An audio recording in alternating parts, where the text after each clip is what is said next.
We now turn to our weekly segment, Tik Talk, where we take a closer look at the story behind the sensation. Our next guest is helping women further their financial education.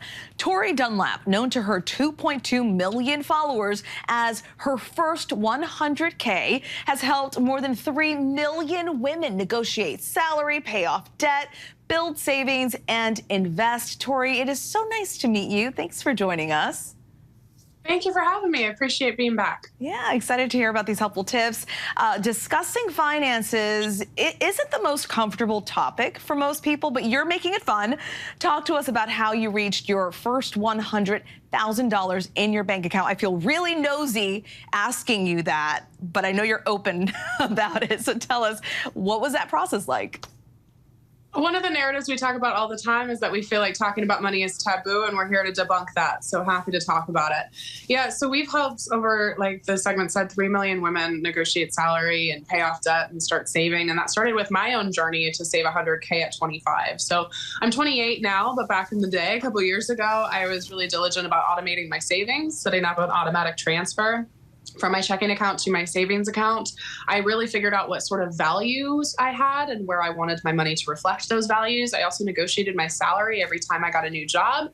And her first 100K, which is now this multi-million-dollar business and 15 team members and a lot of growth, actually started as a side hustle. So when I was saving a portion of my 9-to-5 paycheck, I was also saving my side hustle income too. Amazing. Congratulations. You know, managing your money can be challenging, especially during times of inflation and a potential recession. You've made significant strides in trying to dismantle stereotypes associated with women in finances. Talk a little bit about financial feminism and why we need it. Yeah, I mean, life is really hard all the time, but it feels especially hard right now. Financial feminism is this idea that when you're financially taken care of, you have choices, you have options.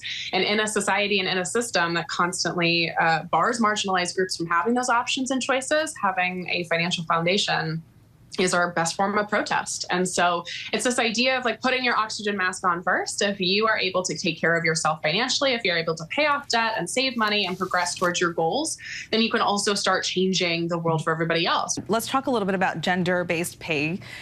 There is a gap. It continues to be at the forefront of this conversation. The U.S. Department of Labor says that women are paid 83 cents to every dollar compared to men, and many women of color are paid even less. How can women take charge of their own money when there are these disparities? Well, this is the classic example, right, that the personal finance equation for so long has been 100% your personal choices, right? If you're not able to build wealth, if you're not able to get rich, it's somehow your fault. And I would argue that 20% are personal choices, about 80% of these circumstances and these, systemic barriers. And the perfect example is the pay gap. One of the things that you can do as a woman to start closing this pay gap as an individual is negotiate your salary. The vast majority of employers actually expect you to negotiate your salary. And so they're purposely offering you less than they're willing to pay you or they're budgeting to pay you because they expect you to negotiate. The other thing is that I think we often get pulled into this trap of like loyalty, is we think loyalty will pay off. And the truth is if you're in a situation that's no longer serving you, just like an employer would terminate you or cut your hours, you can have the same sort of ruthlessness where if things aren't working out for you, do what you can to find something better. It's a business, right? It's all business. No friends here. I mean, you want to build that friendship, but it is a business at the same time. And I also think that women are getting better about sharing their salaries. For so long, it was so taboo to keep that salary secret. But if you don't know what the person next to you is making, how are you supposed to negotiate? How are you supposed to know what you can make? And I think, obviously, a lot of businesses benefit from that secrecy, but I think women are getting better about that. Obviously, you're a strong advocate in prioritizing our goals. Share with us some quick and easy tips on how to manage our loans, increase our credit score, and where to invest. The truth is, it's like, I don't remember things unless I write them down. I'm not going to remember to pay my credit card bill on time unless it's on autopilot. So automate everything you possibly can. The second thing is to really, like I said before, think about your values. Think about your sort of financial decisions and are they reflecting your values? If you don't like spending your money on coffee and yet you're spending money on coffee every day, spend it on travel instead if that's something that's important to you. And last but not least, you mentioned investing. So women are, making less money because of the pay gap, but we're not talking about the wealth gap enough. Women are actually less likely to start investing than men, or more likely to not invest at all. And the way you build lasting long-term wealth, the way you protect yourself when you're older and your grandma you, is making sure you have money invested. It's not just enough to save money. Make sure that you also are actively investing through something like a 401k or a Roth IRA. You're a wealth of knowledge, girlfriend. You're spreading the word and educating. What is one thing that you would want? There's a lot in this book, but what's one thing you would want readers to take away from your book? We started this interview talking about it. Talk about money. Have open and honest conversations. If that's with your coworkers, if that's with your partner, if that's with your friends.